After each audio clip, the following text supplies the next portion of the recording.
BBA, BCA, BCom computer కోర్సులో 100% placement లభించే ఏకైక డిగ్రీ కాలేజ్ కూకట్పల్లిలోని I3 డిగ్రీ కాలేజ్ 8367215215. ఈ సభను చాలా సార్లు చూశాను. ఈ సభను చూసినప్పుడు చాలా హుందాగా జరిగాయి, గౌరవంగా జరిగాయి. మొట్టమొదటిసారిగా నా జీవితంలో చూసిన సభ గడచిన సభ. ఆ రోజు ఈ సభలోనే చెప్పాను, ఇది గౌరవ సభ కాదు, ఇది కౌరవ సభ. మళ్ళీ ఈ సభను ప్రజల దగ్గరికి వెళ్ళి ప్రజల ఆమోదం తీసుకుని మళ్ళీ ఈ సభకు వచ్చి గౌరవ సభ చేస్తామని ఆ రోజు కంకణం కట్టుకోవడం ప్రతిజ్ఞ చేసి వెళ్ళాం. అది నిలబెట్టుకొని అసెంబ్లీకి వచ్చాం. కానీ ఈ గౌరవ సభని గౌరవించే సంస్కారం లేని పార్టీ ఈరోజు అసెంబ్లీ కూడా వచ్చే పరిస్థితి లేకుండా పోయింది. అధ్యక్ష, ప్రజాస్వామ్యంలో చాలామంది చూశాను, పెద్ద పెద్ద వాళ్ళందరినీ చూశాం. ఎప్పుడు కూడా అసెంబ్లీ అంటే ఒక గౌరవం. అసెంబ్లీ అనేది ప్రజా సమస్యల పరిష్కారం కోసం ఇది ఒక వేదిక, ఒక పవిత్ర దేవాలయం. అలాంటి దేవాలయంలో మనం చూస్తే నిన్న మన పరిస్థితి మనం చూసాం. ఇప్పటికే మన మిత్రులందరూ మాట్లాడారు. నా 41వ సంవత్సరం ఇప్పటివరకు అనుభవాలు చూస్తే 40 ఏళ్లలో నాకు ప్రతిపక్ష హోదా ఇస్తేనే అసెంబ్లీ జరగనిస్తాం, లేకుంటే ఉంటామని చెప్పిన ఏకైక సందర్భం నిన్నటి రోజు. అధ్యక్ష, ఒక మాటలో చెప్పాలంటే అది ఒక చీకటి రోజు అన్న అభిప్రాయం. ప్రజలు 11 మందిని గెలిపించారు, 11 గంటలకు వచ్చారు, 11 గంటల 11 నిమిషాలకు వెళ్ళిపోయారు. అంటే కరెక్ట్గా 11 నిమిషాలు ఉన్నారు. ఆ 11 నిమిషాల్లోనే స్పీకర్ను అవమానించడం, ఇవన్నీ జరిగే పరిస్థితి వచ్చింది. అధ్యక్ష, ఒక్క విషయం గుర్తుపెట్టుకోవాలి, ఇక్కడుండే మనం కానీ ప్రజలకు కానీ విజ్ఞప్తి చేయాల్సిన అవసరం ఉంది. వివిధ రాజకీయ పార్టీలు ఉంటాయి, హామీలు ఇస్తాం. హామీలు ఇచ్చిన తర్వాత ప్రజలు ఎన్నుకుంటారు, ప్రజలు ఎన్నుకుంటే లోపలికి వస్తాం. ఈరోజు ఏ నాయకుడైనా సరే ముఖ్యమంత్రిగా ఉండి కూడా ఓడిపోయిన సందర్భాలు. నిన్న మీరు చూస్తే ఢిల్లీలో కేజ్రీవాల్ ఆయన ఎమ్మెల్యే గెలవలేదు. ఎమ్మెల్యే గెలవకుండా నాకు ప్రతిపక్ష హోదా ఇవ్వాల్సిందే అని డిమాండ్ చేస్తే, లేకుంటే నేను అసెంబ్లీకి వస్తానంటే ప్రజాస్వామ్యం ఏ విధంగా ఒప్పుకుంటుంది అధ్యక్ష? దేశంలో ఎక్కడా జరగలేదు ఇలాంటి విషయాలు. నేను 96లో ముఖ్యమంత్రిగా ఉన్నాను, 95లో ముఖ్యమంత్రిగా ఉన్నాం. 94లో కాంగ్రెస్ పార్టీకి మెజార్టీ రాలేదు. సమైక్య ఆంధ్రప్రదేశ్లో 26 సీట్లు మీరు ఉన్నారు అధ్యక్ష. అప్పుడు 26 సీట్లు గెలిచారు, ప్రతిపక్ష హోదా ఇవ్వలేదు. లీడర్గా ఉన్నాడు వాళ్ళ పార్టీకి. ఇలాంటి సాంప్రదాయాలు మర్చిపోయి ప్రతిపక్ష హోదా ఇవ్వాలని డిమాండ్ చేయడం ఏ విధంగా సబబో ప్రజలు ఆలోచించాల్సిన అవసరం ఉంది అధ్యక్ష. ప్రతిపక్ష హోదా మీరు నేను ఇచ్చేది కాదు, ఇది ప్రజలు ఇచ్చేది. అది గుర్తుపెట్టుకోవాల్సిన అవసరం ఉందని చెప్పి కూడా నేను మీకు తెలియజేస్తున్నాను. అధ్యక్ష, ఈరోజు మన నాయకులు మాట్లాడినప్పుడు చాలా విషయాలు మాట్లాడారు.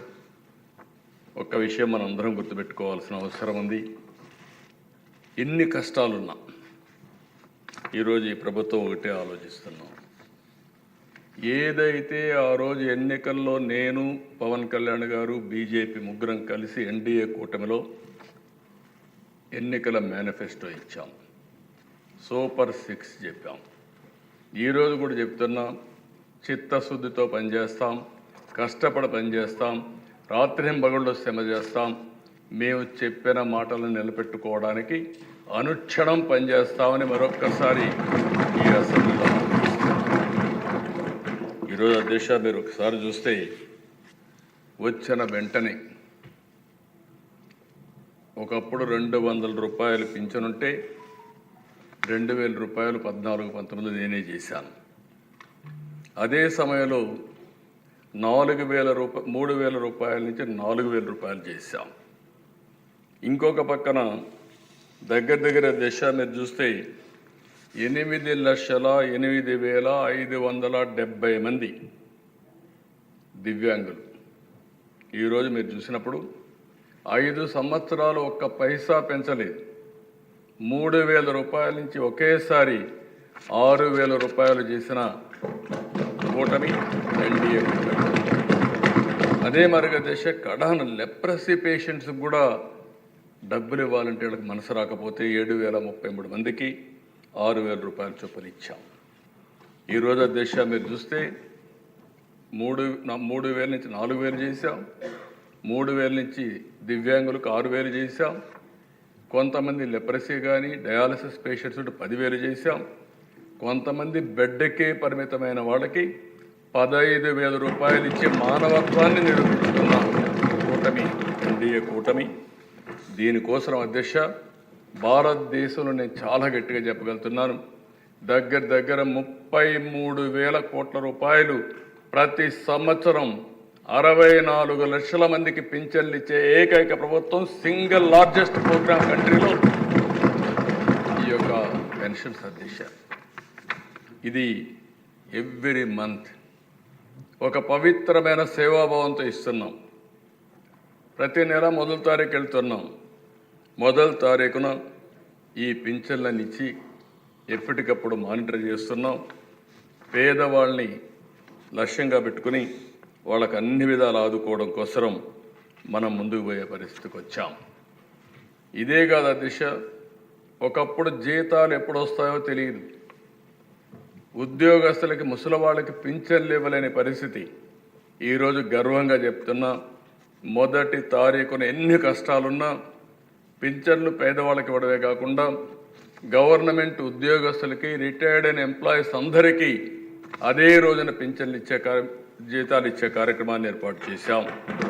అది ఈ ప్రభుత్వం సాధించిన విజయం అని చెప్పి కూడా నేను మీకు తెలియజేస్తున్నా. అధ్యక్ష, ఒకసారి బాధేస్తుంది, ప్రభుత్వం యొక్క మానవత్వాన్ని అద్దం పడుతుంది. అన్నా క్యాంటీన్ వీళ్ళు ఏమీ చేయక్కర్లేదు, కట్టిన బిల్డింగ్లన్నీ కూడా అన్నం పెడతా ఉంటే ఉన్న పడంగా వచ్చి పేదవాళ్ళ మీద కోపంతో వాళ్ళ పొట్టగొట్టే పరిస్థితికి వచ్చారు. అన్నా క్యాంటీన్లు క్లోజ్ చేశారు. ఇది నాకైతే అర్థం కాలేదు దిశ. ఈరోజు ఎన్టీ రామారావు గారు తిరుమల తిరుపతి దేవస్థానంలో ఆయన ఆ రోజు ముఖ్యమంత్రిగా వచ్చినప్పుడు అన్నదానం ప్రవేశపెట్టాడు. ఈరోజు 2,000 కోట్ల రూపాయలు కార్పస్ వచ్చింది, వడ్డీతో ఇంకా చాలామంది దానం చేస్తున్నారు.